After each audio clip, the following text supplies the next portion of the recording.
सास बहू का रिश्ता सदियों से कहानियों, किस्सों और मतलब लगभग हर घर की चर्चा का एक ऐसा टॉपिक रहा है जो कभी पुराना ही नहीं होता। सही बात है। कभी प्यार, कभी तकरार, लेकिन ये रिश्ता हमेशा से ही बड़ा कॉम्प्लेक्स रहा है।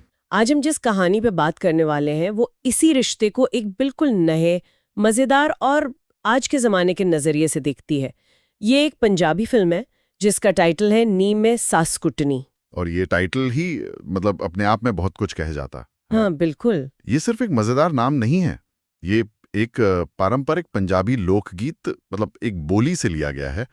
ये बोलियां अक्सर शादियों में गाई जाती हैं और ये औरतों के लिए अपनी दबी हुई भावनाओं को, अपनी फ्रस्ट्रेशन को एक मजाक के अंदाज में बाहर निकालने का एक जरिया होती हैं। अच्छा। तो नी में सास कुटनी का मतलब लिटरली सास को पीटना नहीं है, बल्कि उस पूरे सिस्टम से अपनी निराशा को एक सटायरिकल तरीके से दिखाना है। एड कर देता है, मतलब यहाँ एक गंभीर मुद्दे को ह्यूमर के साथ पेश किया जाएगा। बिल्कुल। तो आज हमारी बातचीत इसी कहानी के इर्द गिर्द घूमेगी। हम इसके किरदारों को समझेंगे, कहानी की परतों को खोलेंगे और वो जो सामाजिक संदेश है उसे गहराई से समझने की कोशिश करेंगे। कहानी का सेंटर एक जॉइंट पंजाबी परिवार है और जैसा कि अक्सर होता है, यहाँ पावर डायनामिक्स ही पूरी कहानी को आगे बढ़ाते हैं। ठीक है, तो चलिए इस परिवार के पावर सेंटर से ही शुरू करते हैं। कहानी की शुरुआत होती है घर की मुखिया यानी सास से, जिनका किरदार अनीता देवगन ने निभाया है।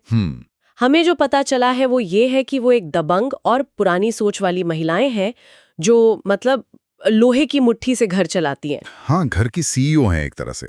और उनके मुख्य मातहत हैं उनकी बड़ी बहू अक्षिता शर्मा और उनके बेटे गुरप्रीत घुग्गी। अच्छा। उनसे बस पूरी तरह से आज्ञा पालन की उम्मीद की जाती है। कोई सवाल नहीं, कोई बहस नहीं।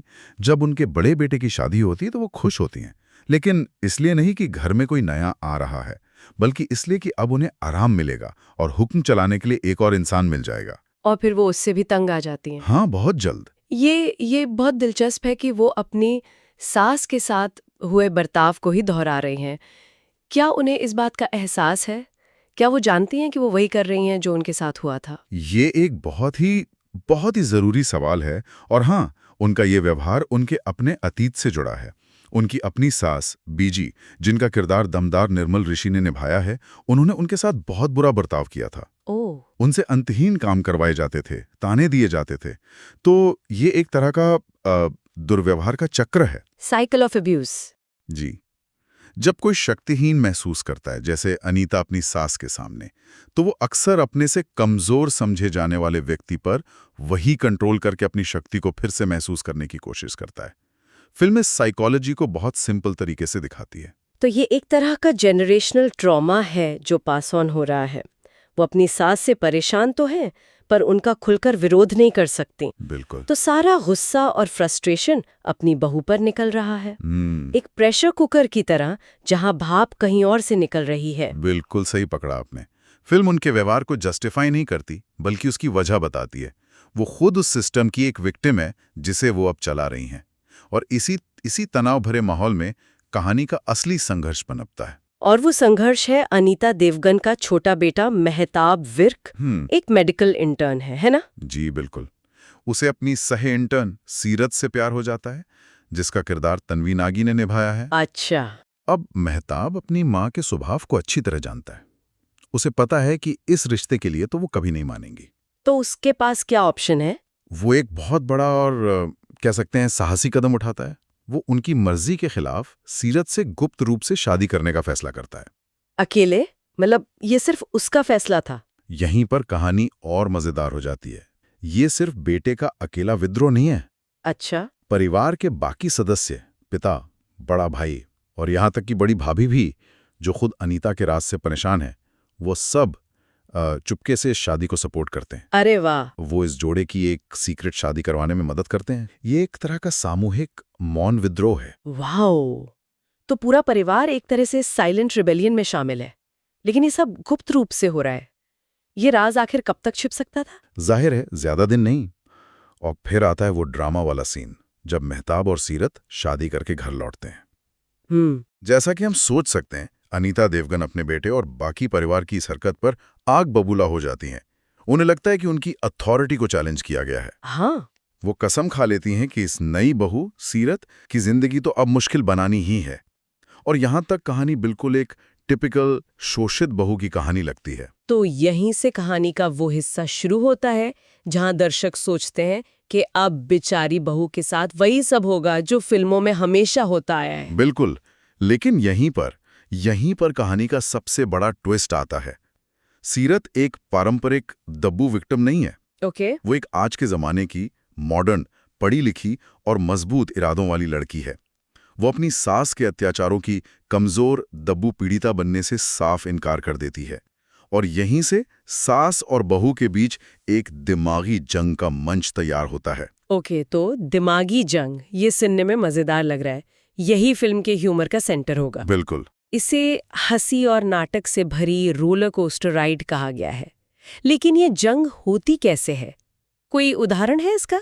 हाँ, कई हैं। एक बहुत मजेदार सीन का जिक्र है। सास सीरत को नीचा दिखाने के लिए उसे अचानक दोपहर में कहती है कि 20 मेहमानों के लिए खाना बनाओ, वो भी सिर्फ 1 घंटे में। ओह, ये तो क्लासिक मूव है ना? अब पारंपरिक बहू तो घबरा जाती, पर सीरत क्या करती है? वो पास के मशहूर रेस्टोरेंट से शानदार खाना ऑर्डर कर देती है। हाँ। और खुद सिर्फ एक बेहतरीन मिठाई बनाती है। जब मेहमान खाने की तारीखों के पुल बांधते हैं तो वो सारा क्रेडिट सास को देते हुए कहती है, ये तो मम्मी जी का आइडिया था कि आज खाने में एक मॉडर्न ट्विस्ट होना चाहिए। अरे वाह! अब सास गुस्से में तो है, पर मेहमानों के सामने कुछ कह भी नहीं सकती। मतलब वो सीधे सीधे बगावत नहीं कर रही, बल्कि सिस्टम में रह के ही उसे बदल रही है। ये तो चेस के खेल जैसा लगता है। इसे ही कहते हैं सूक्ष्म चालाकी। बिल्कुल। एक और उदाहरण है, सास उसे सजा के तौर पर एक पुराना धूल भरा स्टोर रूम साफ करने को कहती हैं। सीरत, जो एक मेडिकल इंटर्न है, इसे एक मौके में बदल देती है। वो पूरे परिवार को धूल से होने वाली एलर्जी और सांस की बीमारियों पर एक छोटा सा लेक्चर देती है, खासकर बीजी की सेहत के लिए। स्मार्ट। फिर वो प्रोफेशनल क्लीनर्स को बुलाती है, इसे घर का हेल्थ अपग्रेड बताती है और बिल अपने पति को थमा देती है। अब सास फिर फंस जाती है। वो कैसे मना कर सकती है जब बात पूरे परिवार और खासकर बीजी की सेहत की हो? ये तो कमाल है। वो सास के हर वार को एक ढाल में बदल देती है। लेकिन इस सब पर घर के बाकी लोगों की क्या प्रतिक्रिया होती है, खासकर बड़ी बहू की? ये एक बहुत ही अहम पॉइंट है। हाँ। फिल्म इस टकराव को और ज्यादा असरदार बनाने के लिए एक साथ 2 और सास बहू के रिश्ते दिखाती है। अच्छा। एक तरफ अनीता और उसकी अपनी सास बिजी का तनाव भरा रिश्ता है। दूसरी तरफ अनीता और उसकी बड़ी पारंपरिक बहू का रिश्ता है, जो हर जुल्म चुपचाप सह लेती है। वो सीरत को देखकर शायद हैरान भी है और मन ही मन में खुश भी हो रही है, पर उसमें आवाज उठाने की हिम्मत नहीं है। बिल्कुल।